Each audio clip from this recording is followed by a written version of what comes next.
Phoenix Rising really comes from the fact that 17 years ago I burned my life to the ground. I was living my life as a complete and total victim of everything, mainly of domestic violence, but really I felt like my whole life hated me. I had burned it. Not intentionally, but looking back I can see that that's what it was like. I mean, that is a perfect description of how it happened. I burned the old me to the ground, to ashes, and I rose from there a completely different person. You're about to go into the Phoenix Rising workshop. Why is this workshop important to you? Why do you want to do this workshop? Because I understand how it feels to feel like your life hates you. I understand how that feels, to feel like your whole life is against you ever being happy. People who really feel like a victim of their circumstances and like they have no choice but to be a victim of their circumstances, I want to help them understand that circumstances are completely neutral. And they don't care what we think of them or how we feel about them. They just are. How I experience my circumstances is completely up to me. I mean, it sounds cliche being here in Phoenix because that's a theme around here anyway. But it really is what happened. It just feels powerful to me and right. And, who am I to not share this stuff? I don't want to say I don't have any right not to share it. Right. But who do you think you are to keep this stuff to yourself? Yes.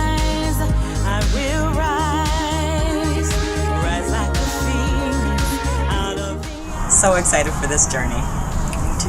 Me too. Okay. Thank you. Okay. Hello. Welcome. I'm so glad you all are here. This is going to be such a fun afternoon. This is the Phoenix Rising. There's no such thing as victim workshop. So, let's begin. I am the Reverend Sandra Anne Daly, and I lived the first 34 years of my life as a total victim of everything. I was a victim of child abuse, and during my formative years, I learned very thoroughly that I would never amount to anything, nobody would ever love me, I was ugly, I was stupid, I was worthless. That stuff that happens in that kind of atmosphere, that it ends up creating a system of beliefs that the child living that way ends up living from. So I learned that stuff as a child, and I learned it so thoroughly that as I got older, I treated myself as if that stuff was true. So what kind of life do you think I had as I got older? It wasn't very much fun. And I was a victim of everything. My whole life was one big dramatic, I'm a miserable person, and here are all the reasons why. And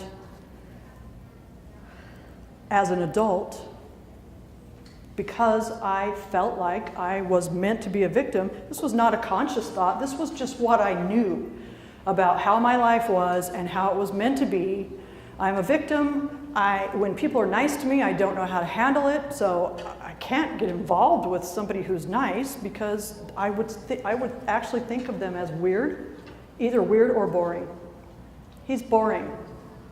I don't want to be with a nice guy because he's boring, was the attitude. So whenever I did get involved with somebody who was nice, guess what I did?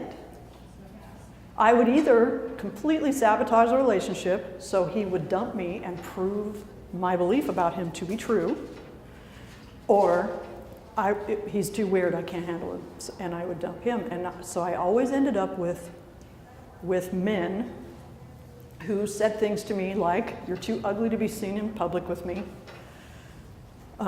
You're worthless. You're a worthless POS." I heard that a lot. And you know, it wasn't very much fun. And I got punched in the face a lot.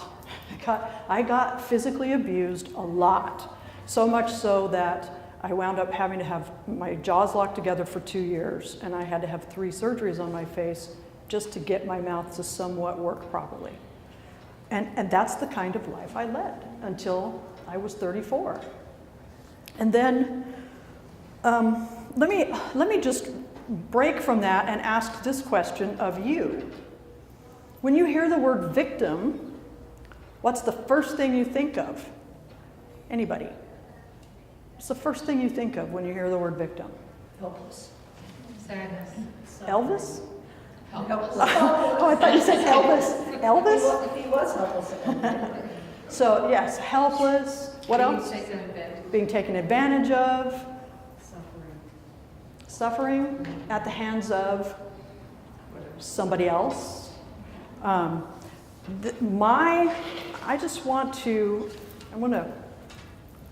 This is my last book. It's called Successfully Midair, and in this book is what I think of when I think about what the word victim means to me.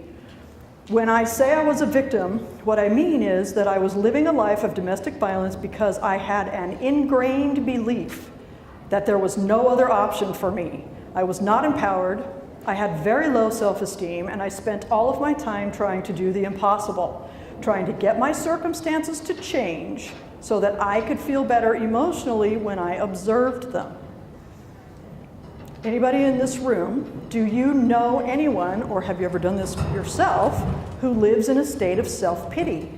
Whether it's with regard to their family situation, their job, their finances, their school situation, their health, traffic, or the fact that the grocery store line is taking too long.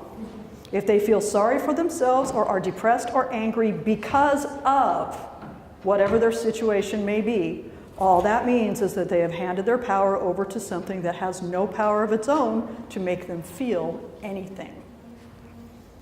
And that's really what this workshop addresses.